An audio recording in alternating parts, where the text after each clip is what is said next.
Assalamualaikum warahmatullahi wabarakatuh. Kita jumpa lagi dalam pembelajaran teori grup bersama Bapak. Pada pertemuan yang lalu kita sudah membahas struktur aljabar atau sistem matematika. Di sana Bapak sudah menjelaskan bahwa struktur aljabar itu tidak lain adalah himpunan tak hampa yang dilengkapi dengan operasi. Operasi di sana terdefinisi dengan baik ketika hasil operasinya unik dan masih berada di himpunan tersebut, artinya tidak keluar dari himpunan atau biasa disebut sebagai sifat ketertutupan, ya, sifat tertutup. Pada pertemuan sebelumnya Bapak juga membahas tentang grup dan sifat dasar grup. Di sana dijelaskan bahwa grup tidak lain adalah struktur yang dilengkapi tiga Super F, super lengkap. Frisian Flex susu sereal, kuat berenergi, satset menangkan deadline. Beli sekarang. tidak lain adalah struktur yang dilengkapi tiga syarat. Syarat pertama adalah keterpenuhan terhadap hukum asosiatif. Syarat berikutnya yaitu adanya unsur identitas. Dan terakhir, setiap anggotanya memiliki inverse. Ketika kita ingin menunjukkan himpunan adalah suatu grup, tentunya kita harus menunjukkan bahwa himpunan tersebut adalah suatu struktur. Baru kita bisa menerapkan definisi tersebut. Tentu saja himpunan membentuk grup harus memenuhi 6 syarat, 3 syarat dari struktur dan 3 syarat dari grup, ya. Pada bahasan tersebut Bapak juga sudah membahas sifat-sifat grup berkenaan dengan ketunggalan identitas dan inverse, lalu juga berkenaan dengan hukum pembatalan. Pada pertemuan sebelumnya Bapak juga sudah membahas berkaitan dengan subgrup dan sifatnya. Di sana juga dipaparkan berkaitan dengan definisi subgrup. Dikatakan bahwa subgrup tidak lain adalah subhimpunan yang memiliki struktur grup. Nah, pada bahasan tersebut Bapak juga sudah menjelaskan syarat cukup dan perlu suatu himpunan membentuk subgrup atau subhimpunan membentuk subgrup. Lalu sifat-sifat subgrup diantaranya berkaitan dengan ketunggalan dari identitas dan inverse setiap anggota subgrup. Pada kali ini kita akan membahas terkait grup simetri. Nah, beberapa poin yang akan dibahas pada pertemuan kita kali ini yakni berkaitan dengan asal-usul dari kata simetri itu sendiri, ya. Lalu kita definisikan apa itu simetri secara formal, ya. Lalu kita pandang simetri di sini adalah sebagai suatu permutasi, ya. Sebagai suatu permutasi, lalu kita nanti akan mendefinisikan permutasi himpunan. Apa itu permutasi himpunan? Nanti Bapak akan menjelaskan contoh dari simetri himpunan, ya. Permutasi himpunan. Lalu kita nanti akan mendefinisikan atau menandai suatu permutasi itu dalam tanda informal dan tanda formal, ya. Nah, selanjutnya pada bahasan kali ini Bapak juga akan membicarakan tentang grup simetri, ya. Nah, nanti pada bahasan grup ini ya tentunya yang materi-materi yang Bapak singgung tadi yang terkait tentang struktur aljabar, grup dan sifat dasar grup, subgrup dan dan sifat grup itu nanti akan kita pertimbangkan ya saat kita membahas grup simetri ini. Nah, selanjutnya kita akan membahas tentang penyajian permutasi ya. Penyajian permutasi nanti ada dua cara menyajikan permutasi ya, akan kita bahas di sini. Pertama, penyajian permutasi menggunakan format matrik ya, 2 kali n, lalu menyajikan matrik dalam notasi siklus ya. Nah, selanjutnya kita akan membahas tentang komposisi ya, komposisi permutasi dalam 2 tanda tadi ya. Dan terakhir kita akan membahas khusus untuk siklus ya. Nanti kita terapkan di simetri lipat dan simetri putar. Nah, mungkin itu inti dari pembicaraan kita. Baiklah, kita mulai ya pembahasannya. Baiklah, langsung saja kita kupas satu persatu. Apa sih grup simetri itu? Simetri berasal dari kata Yunani ya. Kalau dalam KBBI, simetri itu berarti seimbang, selaras ya. Nah, ini berasal dari 2 suku kata, sin dan metri ya, sin dan metri ya, sin dan metri. Sin ini artinya adalah bersama, berbarengan, serentak, satu sama lain sekalian ya, seperti ini nih. Nah, lalu metri sendiri itu berarti pengukuran atau ukuran ya. Jadi simetri itu tidak lain adalah gerakan yang tidak dapat dilacak atau dideteksi ya. Gerakan yang tidak dapat dilacak atau dideteksi. Nah, simetri itu terbagi menjadi 2. Ada simetri lipat, yaitu simetri yang diperoleh melalui pencerminan. Ada juga simetri putar. Apa itu? Simetri yang diperoleh melalui rotasi ya. Simetri putar ya simetri yang diperoleh melalui rotasi. Pada dasarnya simetri lipat itu bisa dipandang sebagai simetri putar ya, dengan melakukan putaran dengan derajat tertentu ya. Jadi secara umum simetri itu adalah posisi atau gerakan yang dihasilkan dari suatu rotasi ya atau putaran. Sampai di sini jelas? Oke, kita lanjutkan.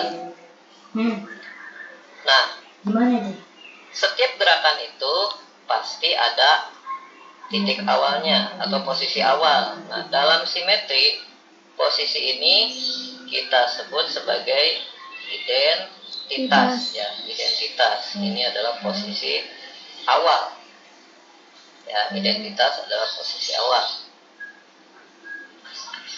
Nah, ketika ada benda yang memiliki simetri selain identitas atau simetri yang dihasilkan oleh putaran 0 derajat. Nah, benda yang memiliki simetri ini kita sebut sebagai benda simetris ya. Contohnya apa benda simetris? Ya, ada di sini Anda perhatikan nih, ada gambar nih, ada kupu-kupu nih, kupu-kupu. Terus ini ada apa ini, bangun ruang nih.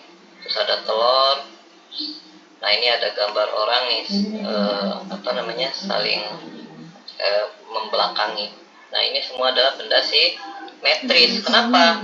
Karena mereka memiliki simetri selain identitas. Nah, pada dasarnya semua benda itu ya memiliki identitas. Kenapa? Ya, karena mereka punya posisi awal, ya kan? Ketika diputar 0 derajat, ya pasti tidak bisa dideteksi ya. Nah, di sini kita ambil contoh kasus kupu-kupu. Kupu-kupu ini kita bisa, ini posisinya kupu-kupunya miring nih. Miringnya ke kanan. Berarti kita bisa lipat berdasarkan sumbu diagonal ya. Ini diagonal apa sih namanya nih, dari kanan atas ke kiri bawah. Nah, ini adalah simetri lipat ya untuk kupu-kupu. Yang lain Anda bisa tentukan sendiri. Nah, ini adalah si benda-benda simetris ya.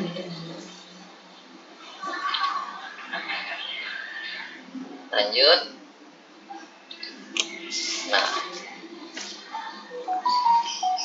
dalam konsep matematika, nah ini kita mengenal permutasi himpunan atau permutasi pada suatu himpunan. Nah, permutasi himpunan ini adalah susunan atau pasangan anggota himpunan tersebut. Ya, misalkan kita punya himpunan S beranggotakan 1, 2, dan 3 ya. Permutasi pada S ini semuanya ada 6. Yaitu ketika kita menyusun angka 1, 2, dan 3. Ya, kita mendapatkan 6 susunan ya. 1, 2, 3 itu sendiri. Lalu kita tukar posisi 2 dan 3, kita dapatkan yang ini ya. Oke, pertama kita posisi awal adalah ini ya. 1, 2, dan 3. Lalu kita menukar 2 dan 3 ini, kita peroleh jadi yang ini ya, 1, 3, 2. Lalu kita dapat, nah 1, 2, dan 2 kita tukar ya. Jadi kita dapat 2, 1, 3. Lalu posisi berikutnya 2, 3, 1. Posisi berikutnya 3, 1, 2. Dan posisi berikutnya ini adalah 3, 2, 1. Tidak ada susunan yang lain ya selain ini. Ini sudah kita data semua. Jadi kemungkinannya hanya. Boleh nggak gaji saya bulan depan dibayar lebih cepat? Saya lagi butuh uang nih, Bos. Saya nggak bisa bayar gaji kamu duluan, tapi kamu boleh coba pinjam di EasyCash. Susah payah menangin lomba biar dapat jutaan rupiah. Pakai ATM kami aja. Limit pinjamannya bisa sampai 80 juta dan cicilan hingga 12 bulan. Sudah berizin dan diawasi OJK juga. Tunggu apa lagi? Ayo ajukan sekarang.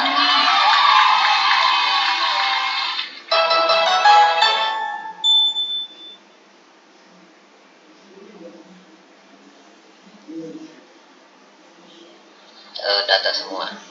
Jadi kemungkinannya hanya ada 6 kemungkinan susunan yang bisa kita bentuk ya. Permutasi ini dapat dipandang sebagai pemetaan bijektif ya. Pemetaan bijektif ya pada himpunan S. Pada himpunan S ya, karena kita punya pemetaan dari himpunan S ke himpunan S itu sendiri. Makanya kita sebut sebagai pada himpunan S. Karena kita tahu bahwa pemetaan itu kan ada kodomain, ada domain. Karena di sini ada kata pada. Nah, berarti di sini domain dan kodomainnya sama ya. Kata pada di sini menunjukkan bahwa domain dan kodomainnya sama. Jadi di sini pemetaan bijektifnya adalah dari himpunan S ke himpunan S sendiri ya. Oke. Jadi permutasi itu dapat kita pandang sebagai pemetaan. Jelas ya. Anda ketika di SMA tentu saja udah tidak asing lagi dengan istilah permutasi ya. Ketika Anda ingin menentukan banyaknya pasangan ketua dengan wakil ketua, katakanlah untuk tim kepengurusan, katakan pengurusan OSIS, atau Anda ingin mengirimkan kontingen. Jadi misalkan dalam kontingen itu harus ada ketua, wakil ketua, katakanlah. Jadi dari banyaknya orang yang dimiliki itu susunannya ada berapa kemungkinan, itu kan Anda sudah terbiasa di SMA ya. Nah, namun ketika Anda membahas permutasi saat itu, Anda tidak memandangnya sebagai suatu pemetaan ya, walaupun Anda sebenarnya sudah belajar tentang pemetaan kala itu ya kan, tapi Anda belum mengaitkan konsep pemetaan dengan konsep permutasi.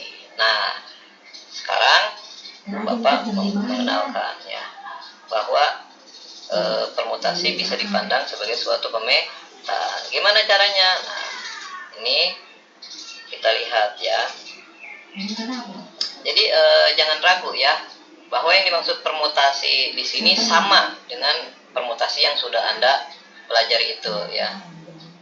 Seperti itu. Nah, di sini misalkan S suatu himpunan tak hampa dan sigma adalah pemetaan pada S.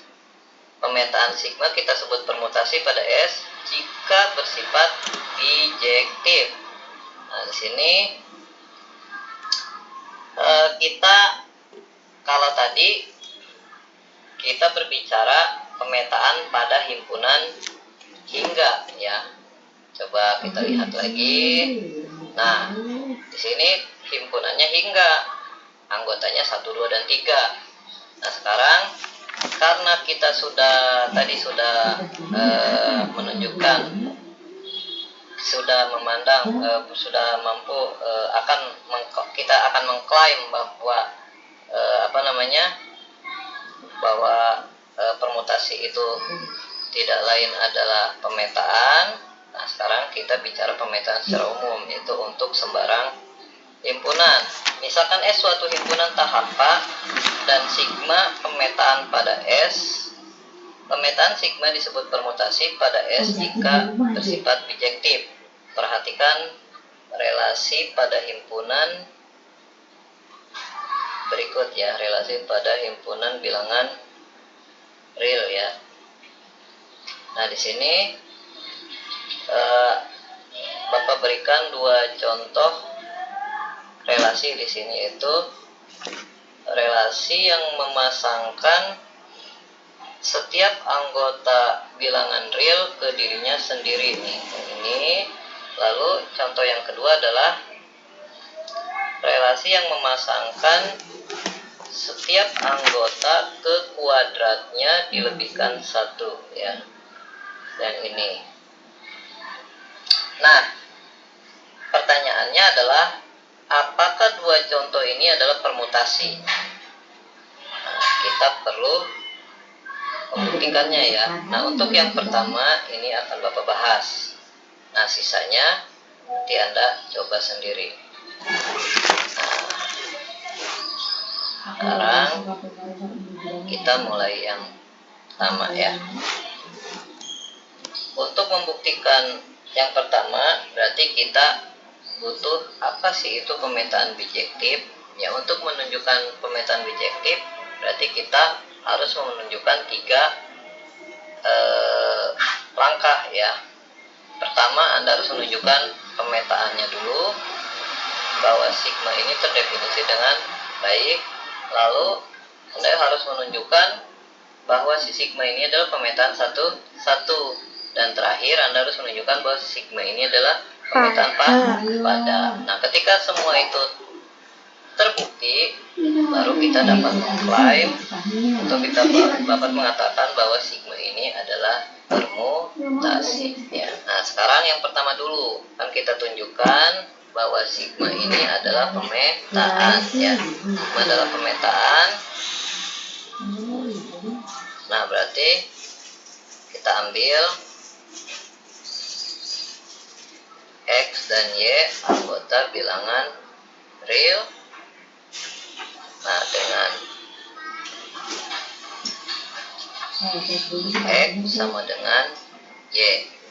Di sini kita punya, jadi sigma X sama dengan X. Kita punya sigma X sama dengan X ya. Padahal di sini kita juga punya X sama dengan Y. Ya sudah, langsung kita ganti. Nah, berarti kalau sigma X sama dengan X, ya berarti kalau Y berarti X sama dengan sigma X, berarti Y sama dengan sigma Y. Nah, berarti karena untuk setiap kita ambil X dan Y real dengan X sama dengan Y mengakibatkan sigma X sama dengan sigma Y, kita simpulkan ya, kita simpulkan untuk setiap X dan Y anggota bilangan real dengan X sama dengan Y mengakibatkan sigma X sama dengan sigma Y ya. Sigma X sama dengan sigma Y. Jadi kesimpulannya bahwa sigma adalah pemetaan, ya kan? Yang kedua akan kita tunjukkan bahwa sigma adalah satu. Akan kita tunjukkan sigma adalah satu. Kita ambil X dan Y anggota bilangan real ya. Kita ambil X dan Y nya real dengan sigma X sama dengan sigma Y ya. Nah, berarti di sini kita punya X sama dengan sigma X. Ini dari mana X sama dengan sigma X? Ya karena kita punya ini informasinya, sigma X sama dengan X ya. Nah, lalu kita punya juga bahwa sigma X sama dengan sigma Y. Ya kan? Nah, sini kalau sigma X sama dengan X berarti sigma Y sama dengan Y. Ya kan? Sigma Y sama dengan Y. Nah, X sama dengan sigma X sama dengan sigma Y sama dengan Y berarti X sama dengan Y.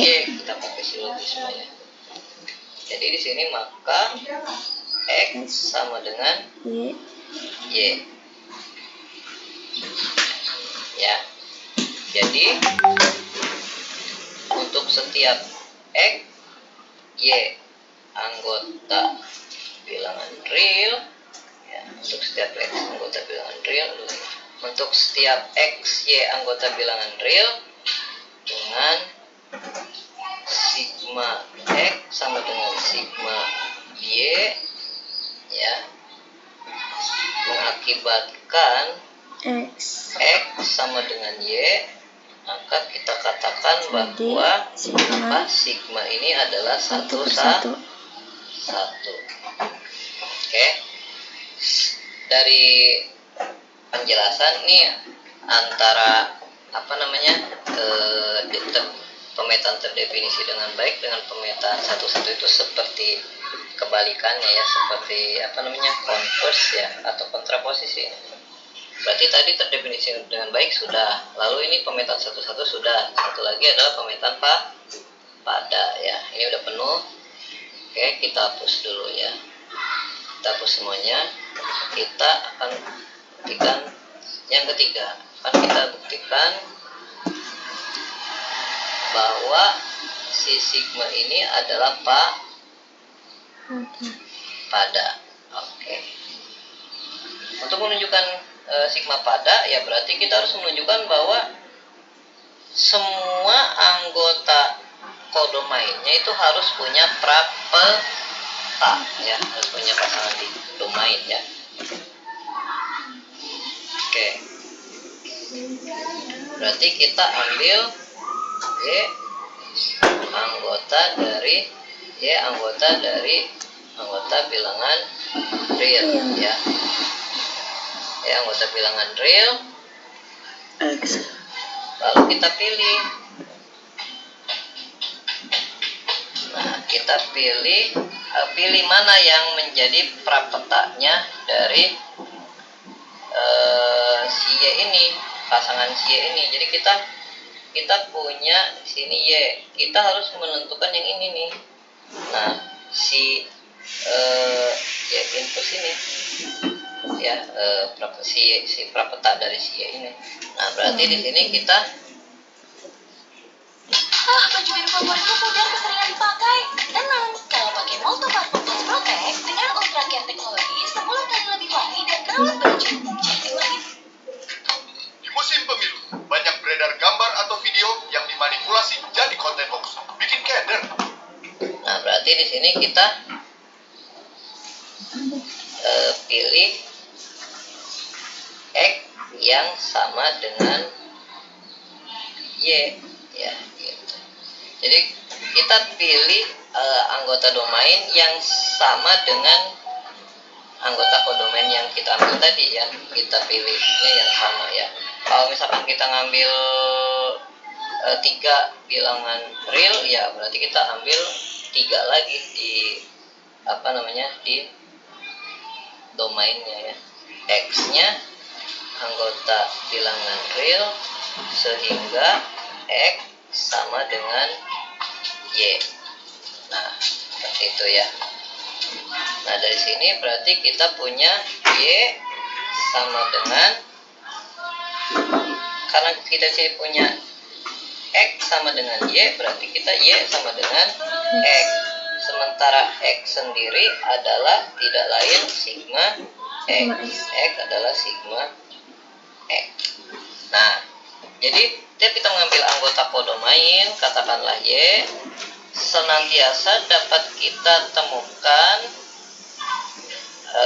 pasangannya di domain, yakni X ya, sehingga Y adalah peta dari X. Dan dengan demikian dapat kita simpulkan ya bahwa sigma adalah pada ya. Jadi dari uraian tadi jelas bahwa sigma adalah pemetaan yang terdefinisi dengan baik, lalu sigma adalah satu-satu, dan terakhir sigma adalah pada. Jadi dengan kata lain, sigma adalah pemetaan bijektif. Karena sigma bijektif, dapat kita klaim bahwa sigma adalah permutasi. Nah, seperti yang Bapak sebutkan tadi, yang ini adalah tugas Anda. Sama caranya, intinya menunjukkan 3 langkah tadi. Jangan bertanya lagi nanti, Pak ini permutasi bukan? Lah, kalau semua Bapak yang mengerjakan, nanti kapan ada nyobanya? Padahal Bapak di sini udah detail sekali ya, satu persatu. Anda kalau belum lupa, misalkan ini kan materi waktu di teori himpunan ya, untuk membuktikan pemetaan terdefinisi dengan baik satu-satu, pada itu adanya di teori himpunan. Jadi nanti buka lagi buku teori himpunannya. Kenapa kok Bapak membuktikannya untuk pada seperti itu ya, Anda buka lagi definisinya ya. Jadi jangan malas ya, karena belajar itu adalah mengulang dan mengulang. Kalau kita lupa, tidak ada kata terlambat, buka lagi buku yang bersangkutan ya. Misalkan S himpunan tahampa dan MS itu adalah semua pemetaan pada S, di semua pemetaan pada S ya. Lalu di sini kita bentuk himpunan, namanya himpunan sim S ya, himpunan sim S, himpunan sim S ya, himpunan sim S. Ini adalah himpunan semua permutasi pada S. Nah, himpunan sim S ini terhadap operasi komposisi pemetaan membentuk grup simetri, Nah, sementara semua subgrupnya kita sebut sebagai grup permutasi. Jadi grup permutasi itu adalah subgrup dari grup simetri. Nah, yang perlu Anda perhatikan nih, tadi kan di sini ada sim S. Nah, sim S ini ketika S-nya adalah himpunan bilangan atau himpunan yang jumlah anggotanya hingga, nah kita cukup tulis aja SN ya, seperti ini ya, SN ya. Nah, seperti ini SN ya. Nah, ini banyaknya anggota. Nih, kan tadi kita sudah membahas himpunan yang anggotanya adalah 1, 2, dan 3 ya. Itu jumlah anggotanya berapa? 3. Ketika kita faktorialkan berapaan? 6 ya. Jadi banyaknya permutasi pada himpunan tadi ada 6 gitu ya, maksudnya seperti itu. Oke, kita lanjut. Misal diberikan 2 buah permutasi pada S, katakanlah sigma permutasi dari permutasi yang memetakan 1 ke 3, 2 ke 1, dan 3 ke 2. Lalu permutasi to yakni 1 ke 3, 2 ke 1, dan 3 ke 2. Komposisi sigma dan to ini adalah seperti berikut ya. Nah, ini kita lihat ya, di sini sama seperti waktu Anda belajar komposisi FOG ya, atau GOF ya waktu di SMA. Yang pertama, kalau kita mengkomposisikan sigma ke ke to, berarti kita mulainya to dulu ya. Jadi kita mulai to dulu, berarti di sini adalah 1 di sini berarti dipetakan oleh to ini ya. 1 dipetakan oleh to ketiga ya. Nah, lihat 1 dipetakan ke 3. Lalu 3 dipetakan oleh to ke 2. Nah, di sini 3 dipetakan oleh sigma ya. 3 dipetakan oleh sigma ke 2. Berarti sini 3 dipetakan oleh sigma ke 2 ya. Nah, jadi tadi 1 ke 3, 3 ke 2 ya. Oke, berarti 1 ke 3 ya. Oke, 1 ke 3, lalu 3 ke 2 ya. Berarti kita dapatkan 2 akhirnya ya. Berikutnya 2 ini adalah dipetakan oleh to ke 1 ya. 2 dipetakan oleh to ke 1 ya. 2 ke 1 ya. Oke, 2 ke 1 lah, 1 ke 3, 1 ke 3. Oke, jadi 2 ke 3 ya, seperti itu. Oke, berikutnya adalah 3 ya. 3 oleh to kedua, 3 oleh to kedua ya. Ini 3 kedua ya. Lalu 2 oleh sigma ke 1 ya. 2 ke 1 ya. Berarti sini akhirnya jadi 3 ke 1. Seperti itu ya. Oke, seperti itu. Jadi kita dapatkan komposisi sigma dan to ini adalah 1 ke 2, 2 ke 3, 3 ke 1 ya. Nah, ini adalah hasil akhirnya ya. Nah, Anda perhatikan grup simetri S3 ini. Dengan operasi komposisi kita dapatkan yang ini ada identitasnya. Ini adalah yang seperti tadi yang sudah kita tuliskan itu, yang di awal tadi yang kita masih pakai lambang informal tadi yang 123, 132. Nah, ini sudah ditandai dengan tanda yang formal ya.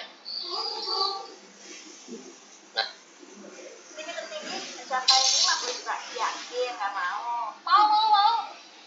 Kenapa Anda selalu mengingatkan orang untuk tidak meminjam di pinjaman ilegal? Karena mengajukan pinjaman ilegal, sebenarnya mereka hanya ingin mencuri data pribadi.